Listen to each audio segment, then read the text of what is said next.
Think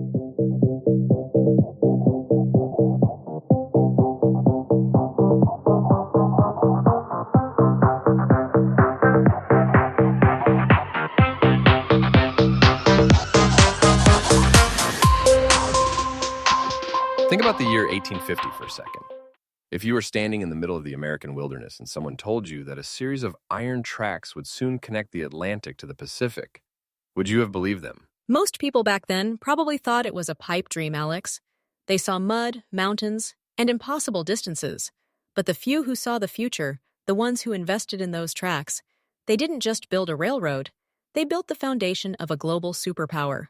That's exactly what we're diving into today. It's this idea of New Earth infrastructure.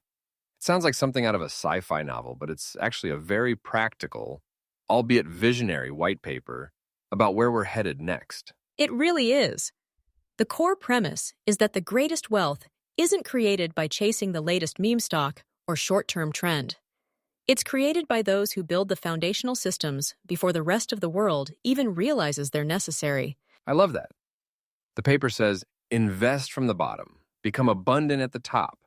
It's such a counterintuitive way to think about success in our fast-paced, get-rich-quick culture, don't you think? It's completely backwards from how most people operate today, Selena. We're so focused on the top, the flashy apps, the final products, that we forget those things can't exist without the bottom, which is the infrastructure. Wait, Alex, I'm the expert today, remember? But you're spot on. Think about the internet. Everyone talks about the social media giants, but the real wealth was in the fiber optic cables and the servers that made it all possible. Right. My bad, Selena. I got a bit excited there. So, when this paper talks about New Earth infrastructure, it's not just talking about more roads and bridges, is it? It sounds much broader. Much broader. We're talking about a total rethink of how we live. Sustainable cities, intelligent healthcare, ethical AI, even how we grow our food. It's a framework for a civilization that actually supports human flourishing instead of just surviving. That's a huge shift. I mean, the infrastructure we have now, the stuff from the industrial age, it feels like it's bursting at the seams. It wasn't designed for 8 billion people and artificial intelligence, was it? Exactly. Our current systems are reactive. We fix things when they break. The New Earth model is about being proactive, and it's about building systems that are resilient and regenerative from the start. Let's break this down then. The paper lists several pillars, and the first one is sustainable energy. Now, we hear about green energy all the time, but this feels like it goes deeper than just putting a few solar panels on a roof. It's about the entire energy architecture, Alex. We're talking smart grids that can talk to each other, massive energy storage, and tapping into things like geothermal and hydrogen. It's moving from a burn and consume model to a harvest and circulate model. I like that phrasing. Harvest and circulate. It makes energy sound more like a natural cycle, like water, rather than a finite resource we have to fight over. But is that actually profitable for an investor? Think about it this way. Energy is the base layer of every single economic activity. If you own the systems that provide clean, cheap, and reliable power, you're essentially powering the entire future economy. That's the definition of a foundational investment. So it's not just about the environment. It's about the sheer utility. If you control the flow of the most basic necessity for modern life, you're in a very strong position. But what about the human side of this? The paper mentions human development as Pillar 2. This is actually my favorite part, Alex. Most people think of infrastructure as concrete and wires. But the most valuable asset any civilization has is its people. If your people aren't growing, your economy isn't growing. So we're talking about education? But our education system feels so, well, industrial. It's like a factory for workers. How does the New Earth model change that? It shifts from factory learning to lifelong evolution. We're talking about innovation laboratories, leadership academies, and platforms that help people reinvent themselves as the world changes. It's about investing in the brain power infrastructure. That makes so much sense, especially with AI coming for so many traditional jobs. If the infrastructure for learning is robust, then a technological shift isn't a crisis. It's just an opportunity for the next level of development. Precisely. And that leads directly into Pillar 3, healthcare infrastructure. And again, this isn't just about building more hospitals to treat sick people. It's a total paradigm shift. I'm guessing it's more about wellness than sickness. Like, instead of waiting for the car to crash, we're talking about the best maintenance system in the world? Exactly. Proactive healthcare, community wellness centers, preventative medicine, mental health resources, and even telemedicine networks that reach the most remote areas. A healthy population is a productive, creative population. It's interesting because we usually see healthcare as a cost, a burden on the state. But this paper is framing it as an investment. If you reduce the time people spend being ill, you're essentially adding years of economic and social value back into the system. Honestly, Alex, it's the ultimate bottom-up investment. If the foundation of the human body and mind is strong, everything built on top of it, business, art, family, becomes more stable. It's about longevity in every sense of the word. Okay, so we've got energy, we've got the people. Now we need to move things around. Pillar 4 is transportation. But we already have planes, trains, and automobiles. What's the New Earth version look like? It looks like frictionless movement, high-speed rail that actually works, autonomous systems that eliminate traffic jams, and electric vehicle infrastructure that's as common as a mailbox. It's about shrinking the distance between opportunity and the people who need it. I mean, I'd love to never sit in a traffic jam again, Selena.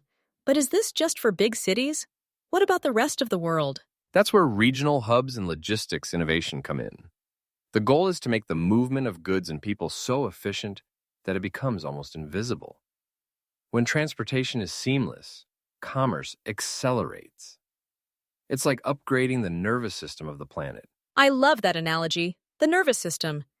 It really ties back to the idea of the planet as a living organism, which I suppose leads us to Pillar 5, environmental stewardship.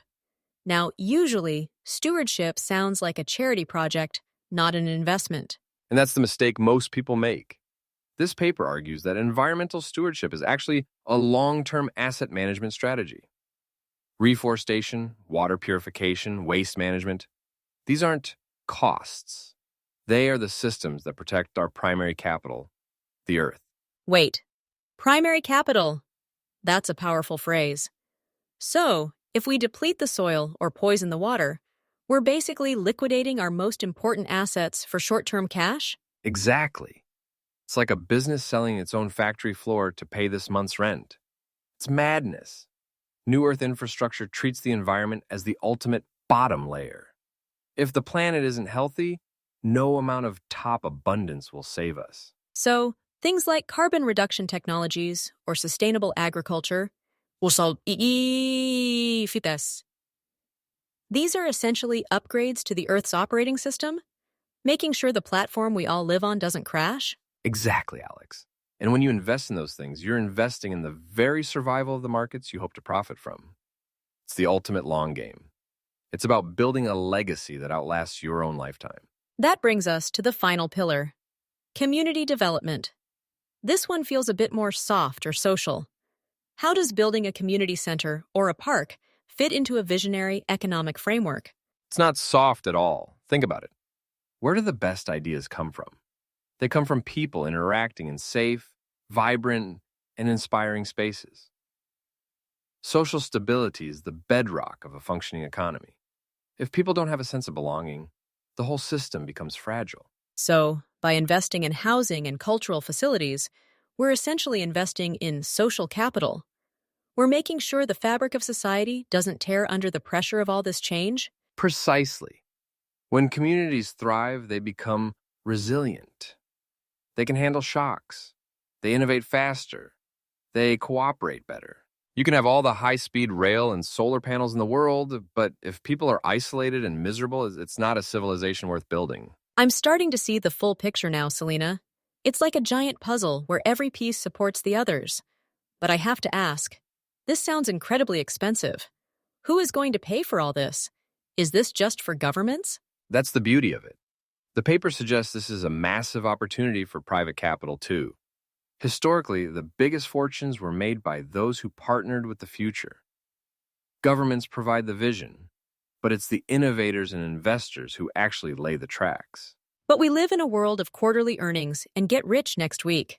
How do we convince people to look 20, 30, or 50 years ahead? By showing them the alternative, Alex. Speculative bubbles pop, trends fade, but a bridge, a power plant, a school, those things create value every single day for decades. The returns might be slower, but they are much, much larger in the long run. It's like the difference between gambling at a casino and owning the land the casino is built on. One is a gamble. The other is a foundational asset. That's a great way to put it. And the New Earth model is basically saying, stop gambling on the games being played inside the building and start owning the foundations of the building itself. So, let's talk about the 5 principles the paper mentions: sustainability, innovation, inclusivity, stewardship, and legacy. They sound like corporate values, but they seem to mean something more here. They are filters, Alex. Any project or investment should be run through these 5, and for example, if it's innovative but not sustainable, it doesn't fit the New Earth model. If it's inclusive but doesn't leave a legacy, it's just a temporary fix. I really like the legacy one. It's so rare to hear people talk about building things that outlive them. We're so focused on the now, but the people who built the great cathedrals or the ancient aqueducts, they knew they wouldn't be around to see the finished product. That's the cathedral thinking we need right now. We're in a transition period. The old world is fading and the new one hasn't quite arrived yet. The New Earth infrastructure is the bridge between the two. It's a bit daunting, isn't it? To realize we're the ones who have to build it. It's a lot of responsibility. But I guess it's also the greatest opportunity any generation has ever had. It really is. Think about the aha moments people will have when they realize they don't have to live in a world of scarcity and pollution. When they realize that abundance is possible if we just build the right foundations. So, if someone is listening to this and they want to be part of this New Earth vision, where do they even start? It feels like you need $1 billion just to get in the door. Not necessarily. It starts with a shift in mindset. It starts with supporting companies that align with these principles. It starts with demanding better infrastructure in your own community. It starts with how you educate yourself and your kids. So, it's a bottom-up movement in more ways than one. It's not just about the money. It's about the collective will to build something better. I mean, honestly, Selena, do you think we can actually do it? Or is this just a beautiful dream? Well, Alex, look at history. Every major leap in human progress started as a beautiful dream that people called impossible. The internet was impossible. Flight was impossible. Clean energy was a joke 20 years ago. Now, it's the fastest growing sector in the world. That's true. The impossible has a funny way of becoming inevitable once the infrastructure is in place. It's like the tracks for that railroad we talked about at the beginning. Once the tracks are laid, the train is going to run. Exactly. And right now, we're in the laying the tracks phase. It's dusty, it's hard work, and not everyone sees the vision yet. But the tracks are being laid as we speak. Let's go deeper into the ethical technology part of the paper. That's a term that gets thrown around a lot. What does it actually look like in the context of infrastructure? It means technology that serves humans, rather than humans serving the technology. Think about algorithms that prioritize mental health over engagement, or AI that helps us solve the climate crisis instead of just selling us more stuff we don't need. So, it's about the intent behind the code? If the digital infrastructure is built with ethics at the core, then everything we build on top of it, our social networks, our markets, will naturally be healthier. Spot on. It's the difference between building a city with parks and libraries versus building a city that's just one giant shopping mall. The architecture shapes the behavior. The digital architecture we build now will shape human behavior for the next century. That's a heavy thought. It makes me think about the agricultural innovation mentioned too. Our current food system is, well, it's pretty fragile, right? Long supply chains, heavy chemical use. It's incredibly fragile. New Earth infrastructure sees food as a local, regenerative system. Vertical farming in cities, soil restoration in the countryside, and decentralized distribution. It's about making sure every community has the infrastructure to feed itself. So, instead of one giant breadbasket that can fail if there's a drought, we have thousands of smaller, resilient systems. It's like the internet, but for food. If one node goes down, the rest of the system keeps running. Exactly. That's the community resilience part of the paper. Redundancy is actually a good thing when it comes to the basics of life. We've spent the last 50 years optimizing for efficiency, but we forgot about resilience. Wait, that's a huge point. Efficiency usually means removing all the extra stuff to save money, but resilience means having those extra systems in place just in case. We've been building a world that's very efficient but very brittle. Precisely, Alex. And when a shock hits, like a pandemic or a climate event, the brittle systems shatter. New Earth infrastructure is about building flexible systems, systems that can bend and adapt without breaking. It's a complete 180 from the industrial age mindset. Back then, it was all about scale and standardization. Now, it feels like we're moving toward diversity and localization. But how does that scale to a global level? It scales through connectivity. We can have local food and local energy, but we're all connected by a global, intelligent layer. The Internet of Things, shared knowledge, and ethical technology. It's global vision, local action. I love that. It's like the best of both worlds. You get the security of your local community, but you're still part of the global human story. It feels, I don't know, it feels right, doesn't it? It feels like the next logical step in our evolution. We've done the conquer nature phase, we've done the industrialize everything phase. Now we're entering the harmonize phase, where we use our incredible tech to actually work with the planet and each other. Let's talk about the economic systems mentioned. The paper says human-centered economic systems. That sounds great, but what does it mean for my bank account? Is this some kind of new currency? It's not necessarily a new currency, but a new way of measuring value. Currently, our GDP goes up when we cut down a forest or when people get sick and need expensive care. That's a human ignorant economy. Right, because the cost of the lost forest or the suffering isn't on the balance sheet. It's just externalized. So, a human-centered economy would actually count those things? Exactly. It would value well-being and clean air and social trust as actual assets. And the infrastructure, the New Earth infrastructure, is what makes those things measurable and achievable. It creates the pipes through which this new kind of value flows. It's like we're upgrading the accounting software of the entire world. Instead of just tracking dollars in, dollars out, we're tracking life in, flourishing out. It's a much more sophisticated way to run a planet. It really is. And it's why the paper says the greatest returns come from long-term thinking. If you only look at the next 3 months, you'll never see the value of a healthy forest or a well-educated child. But if you look at the next 30 years, those are the most valuable things on Earth. This really challenges the whole move fast and break things mantra of Silicon Valley, doesn't it? Maybe we should be moving with purpose and building things that last instead. I think that's the unofficial motto of the New Earth infrastructure, Alex. Build to last. It's about returning to that sense of craftsmanship, but on a global, technological scale. It's about pride in what we leave behind. I'm thinking about the closing vision of the paper. It asks us to imagine cities powered by clean energy, transportation without pollution, healthcare focused on wellness. It sounds like a paradise, but it's not a utopia in the sense of being impossible, is it? No, it's a protopia, a term coined by Kevin Kelly. It means a state that is slightly better today than it was yesterday. It's not perfect, but it's constantly improving because the bottom layer, the infrastructure, is designed for growth and health. A protopia. I like that. It feels more achievable. It's not about finding a magic wand. It's about picking up a shovel and starting to lay those tracks we keep talking about. Exactly. It's about the work. And the white paper is essentially a call to action for the builders.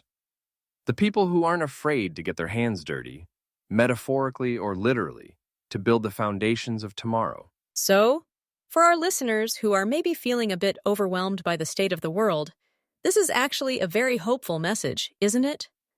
It says the future isn't just something that happens to us, it's something we can consciously design and build. That's the core message, Alex. We are not just passengers on this planet, we are the crew. And we've inherited a ship that's a bit beat up, but we have all the tools and the knowledge we need to turn it into something magnificent. I think that's a perfect place to wrap up. The idea that we are the builders. It's a call to move from being consumers of the old world to being the architects of the new one. Well said, Alex. And remember the final words of the paper: build from the foundation, invest from the bottom, become abundant at the top. The future belongs to those willing to help build it today. I'm ready to start building. Are you? I've already got my shovel ready, Alex. Let's do this. Wait, Selena. Before we go, we have to talk more about the inclusivity piece. Because in the past, infrastructure has often been used to exclude people. Think about how highways were sometimes built to cut off certain neighborhoods. That's a critical point, Alex. New Earth infrastructure has to be different. Inclusivity isn't just a nice to have, it's a requirement for stability. If the infrastructure doesn't serve everyone, it creates weak points in the system that eventually lead to failure. So when we talk about advanced transportation or intelligent healthcare, it has to be accessible to the person in a rural village, not just the person in a high-tech skyscraper. Exactly. True infrastructure is a public good, even if it's privately funded. It's like the air we breathe. It should be everywhere, supporting everyone. That's how you create a truly abundant civilization, by raising the floor for everyone. Raising the floor. I love that. It's not about bringing the top down, it's about bringing the bottom up, which again goes back to that central principle: invest from the bottom. It all circles back to that, doesn't it? It's a very elegant philosophy. Whether you're talking about energy, education, or social justice, the answer is always to look at the foundations. It's funny, we spend so much time looking at the leaves on the tree, the latest news, the latest scandals, and we almost never look at the roots. But the roots are what determine if the tree lives or dies. That's exactly what this white paper is doing. It's telling us to stop obsessing over the leaves and start feeding the roots. It's a call for a more grounded kind of visionary thinking. It's also a call for patience. Roots don't grow overnight. You have to plant them, water them, and wait. In a world of instant gratification, that might be the hardest part of the whole New Earth vision. It is, but the rewards are generational. Think about the person who planted the oak tree you're sitting under today. They knew they wouldn't get the shade, but they planted it anyway. That's the legacy principle in action. I think we all need to be a bit more like that person. Planting trees for shade we'll never sit in. Building tracks for trains we'll never ride. It's a very noble way to live. It's the only way to build a future that's actually worth living in, Alex. Honestly, it's the most exciting work I can imagine. I agree. It makes all the doom and gloom in the news feel a bit less heavy when you realize there's a whole other story happening, a story of building and growth and vision. Exactly. There are two stories happening at once, the story of the old world breaking down and the story of the new world being built. Which one do you want to focus on? I think I'll choose the building story. It has a much better ending. Me too, Alex. Me too. Let's keep building. So, Selena, if we're looking at this from a learn perspective, like a TED Talk, what's the one big idea you want people to walk away with? If they forget everything else, what should they remember? I'd say it's this. Infrastructure is the hidden engine of human evolution. We think we're in control of our lives, but we're actually following the paths laid down by the systems around us. If we want a better life, we have to build better paths. The paths we follow. That's powerful. If the path leads to a cliff, it doesn't matter how fast we run.